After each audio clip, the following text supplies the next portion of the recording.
name is Clarence E. Hill Jr. I am a Cowboys beat writer, insider for All City TBLF. I do daily podcasts. I've actually been covering the Cowboys as a sports writer since 1997. I'm the longest tenured, longest embedded beat writer covering the team in the history of the Cowboys.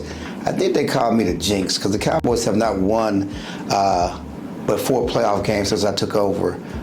They have not been back to the Super Bowl since I took over. So me and Jerry Jones are the commonalities in why the Cowboys have struggled since those dominant teams in the 1990s.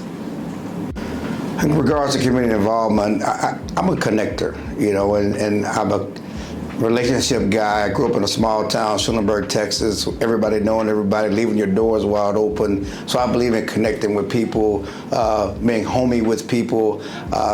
I have time living in San Antonio, time living in Kansas City. Certainly I went to school in Austin. Now I reside in the Dallas area. And I try to make a point to be a part of the community. A lot of people, when they go to cities, they live in the suburbs. They don't really get connected with the community. Certainly I try to be a part of the community. And I certainly do that when, as far as my community involvement, whether it's my fraternity, whether it's with the journalism organization, whether with the charitable events I'm involved with them, with the Leukemia Lymphoma Association. I raised $70,000 with the Leukemia Lymphoma Association a couple of years ago as one of the Man of the Year honorees. It was because of a connection, a relationship I had with a frat brother and his wife, and he passed to multiple myeloma, which is a blood disease that targets African Americans. And so it was important for me to raise money for that disease in his name.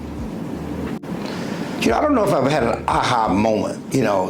Again, when I talk about being involved, my family has always been involved, whether it was growing up in a small town in Schulenburg, Texas, or in San Antonio, where my dad was always doing summer programs. Both my parents are educators, and of course that didn't stop when school ended in May. And he taught summer school, but he's also with summer programs, giving back to inner city youth, lunches and certainly activities. And as a kid, I was a part of that. That's all I knew, that you give back and you be a part of the community and do things like that to give back. So that's kind of been my life story. That's my parents. I was led by my dad and my mom, and certainly I've tried to carry that on in my own personal life.